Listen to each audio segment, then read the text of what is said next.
So చాలా మంది sir, చాలా మంది ఉన్నారు and they are getting the results in their lifes.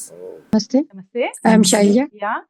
ఇప్పుడు మీరు చేసిన దానికి చాలా రిలాక్స్ అయింది బాడీ. సో నాకు బ్యాక్ పెయిన్ గా ఉండింది, ఇలా బాగా తగ్గింది. నెక్స్ట్ ఇంకో విషయం ఏంటంటే, నాకు అనారోగ్యంగా ఉన్నప్పుడు నాకు నేనే సెల్ఫ్ హీలింగ్ చేసుకున్నప్పుడు చాలా తగ్గేది. సో మేడం గారు చెప్పినవన్నీ కూడా చాలా వరకు నాకు యూజ్ అయింది. సో క్వాంటమ్ హీలింగ్ లో జాయిన్ అయిన తర్వాత నేను నా ఫ్యామిలీ అందరికీ కూడా నేను చేయగలుగుతున్నాను. సో అది చాలా హెల్ప్ఫుల్ గా నాకు అనిపించింది. Thank you madam, thank you sister.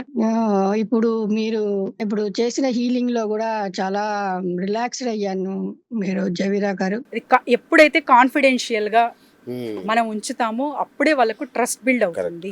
Super అండి, super. But when comes to ఇప్పుడు చాలా వరకు ఫీడ్బ్యాక్ అంటే చూసే కదా మీకు ట్రస్ట్ చేయగలము అన్నప్పుడు కొన్ని తీసుకుంటా, యాడ్-ఆన్స్ తీసుకొని కొన్ని ఆడియో తీసుకోండి మేడం. ఆడియో ఫీడ్బ్యాక్స్ తీసుకుంటే ఇంకా బాగుంటది. బొమ్మ అక్కర్లేదు, జస్ట్ ఆడియోతో తీసుకున్నా కూడా బాగా మనకి వాడొచ్చు. అంటే జనాలకి అర్థమైపోతుంది. అట్లా కూడా చేయొచ్చు. Now I bought 2 to 3 feedbacks sir, చూడొచ్చు. ప్లే చేస్తాను మన ఇంటర్వ్యూలో. అండ్ ఇంకొకటి మేడం, లేడీస్ లో ఈ PCOD అని, థైరాయిడ్ అని చాలా రెగ్యులర్ గా కనిపిస్తుంది ఈ మధ్య. అండ్ సంతానలేమి, పిల్లలు పుట్టకపోవడం. సో వీటన్నిటికి కూడా ఈ మన చక్ర హీలింగ్స్ లో సాధ్యమైపోతుందండి. స్వాదిష్టాన చక్ర రిలేటెడ్ టు PCODs కానివ్వండి, ఇవన్నీ ప్రాబ్లమ్ కి అది మెయిన్ కారణం అన్నమాట. దాంతో పాటు diet. Okay, diet is very very important. అవునా? క్యారెట్ జ్యూసెస్ కానివ్వండి, బీట్రూట్ జ్యూసెస్ కానివ్వండి, ఎక్కువ తీసుకోవాలి. అప్పుడు క్లియర్ అవుతుంది మీ స్వాదిష్టాన చక్ర. ఫుడ్ విషయానికి వస్తే అండ్ క్లారిటీ ఆఫ్ మైండ్ కోసం meditations. Take the healing for the blockages clearance and colour therapy అన్నది, కలర్ అనేది ఎంత ఎఫెక్టివ్ గా చేస్తుందంటే చక్రాస్ లో ఊహించలేరు అనమాట. That makes immense results. When you are connecting with the quantum, it makes you 10x speed and fast లో చూస్తారు మీరు రిజల్ట్స్. కలర్ థెరపీ అంటే మనం వేసుకునే బట్టలు అంటే ఏంటి అసలు? బట్టలు అండ్ తర్వాత చెప్పాను కదా సార్, డైలీ ఒక్కొక్క డేకి ఒక్కొక్క కలర్ అనేది మెన్షన్ అయింది. వెన్ యువర్ రూట్ చక్ర is week, wear the red colour clothes, SIT in the red colour, ఏదైనా కావచ్చు రెడ్ కలర్. ఒక మీరు సో చిన్న క్లాత్ అయినా దానిపైన కూర్చోవడం చెయ్యండి. You will definitely see the results. అట్లాంటి కేస్ స్టడీస్ ఏమన్నా మేడం మీరు సాల్వ్ చేసినాయి? సరే, ఒక అమ్మాయి థ్రోట్ చక్ర చెప్పాను కదా. సో మీరు అన్నారు ఈ కాలంలో కూడా ఉన్నారా, రిప్లై బ్యాక్ ఇవ్వకుండా. అమ్మాయి ఎలా అంటే ఏదైనా సరే పని చెప్తే నో అని చెప్పలేదన్నమాట.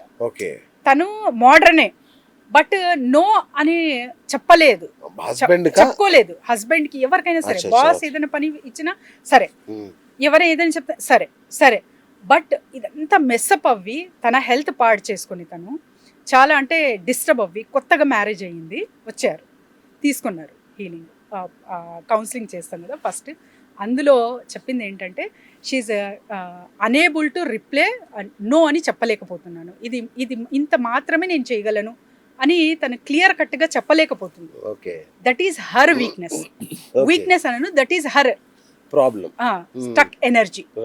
అది ఎప్పుడైతే క్లియర్ చేసుకుందో విదిన్ ఒక 40 days to 1.5 month వరకు తను షీఈస్ కేపబుల్ టు సైలెంట్ గానే లేదండి ఇంతవరకే చేయగలను నేను అని చెప్పడం ప్రారంభించింది. నాకు ఫోన్ చేసి కూడా చెప్పింది, మేడం చెప్తున్నాను మేడం నేను నో అని. అంటే గట్టిగా మీరు ఎవరైనా సరే గట్టిగా లేకపోతే కోపంతో చెప్పాల్సిన అవసరం లేదు. నో అని రిజిడ్ గా, లేదండి నేను ఇది మాత్రమే చేయగలను అని సింపుల్ టోన్లో న్యాచురల్గా చెప్పి చూడండి. చాలా వరకు చెప్పలేరు సార్. ఈవెన్ మెన్స్ టు పుస్తకాలు వచ్చాయండి, అదే నేను చెప్పబోతున్నా. లేడీస్ కాదండి, మెన్స్ కూడా చాలా వరకు చెప్పలేరు నో అని ఎవరికి కూడా. They will suffer. ఆ సఫరింగ్ ఎంతగా ఉంటుందంటే అసలు ఊహించలేరు అనమాట. సో వాటి త్రూనే ఒక్కొక్కటి అలా ఎలా కనెక్ట్ అవుతుందో తెలియదు. ఏ ప్రాబ్లం ఏ మూలం ఉంటారు కదా, సో ఎక్కడ దాగుంటుందో తెలియదు. She felt better now. అవునా? సో యాంటీ ఏజింగ్ కుదురుతుందా మేడం? ఎస్, నాకు తెలుసు మీరు అది వాడుతున్నట్టు డౌట్ నాకు. మీ ఏజ్ ఎంత చెప్పండి? అబ్సల్యూట్లీ అడగకూడదేమో. No I respect my age. I'm 40+ sir. Oh but చాలా మంది చిన్నమ్మాయి అనుకుంటారు. ఎగ్జాక్ట్లీ. చాలా వరకు చిన్నమ్మాయి అనుకుంటారు. అండ్ నో, నేను కూడా వాళ్ళు అలానే అనుకోని సైలెంట్ ఉంటాను అనమాట.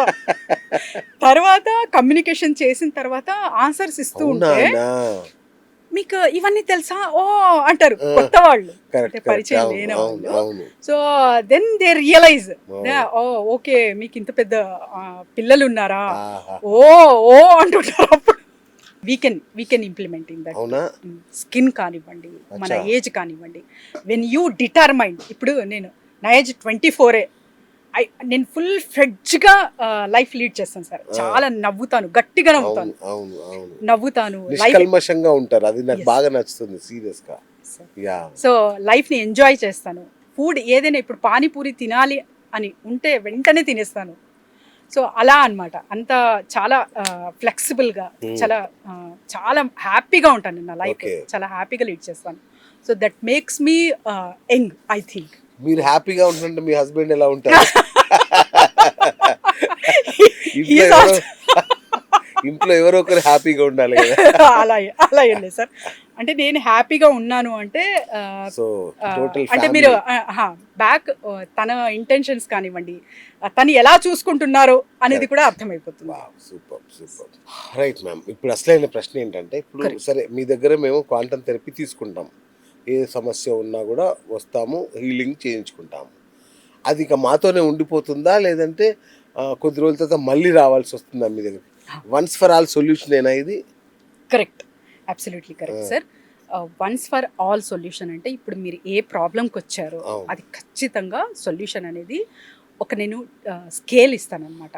1 to 10 ఎంత తగ్గింది అని 11 days తర్వాత, లేకపోతే తర్వాత కూడా అప్పుడప్పుడు అడుగుతూ ఉంటాను వాళ్ళకు.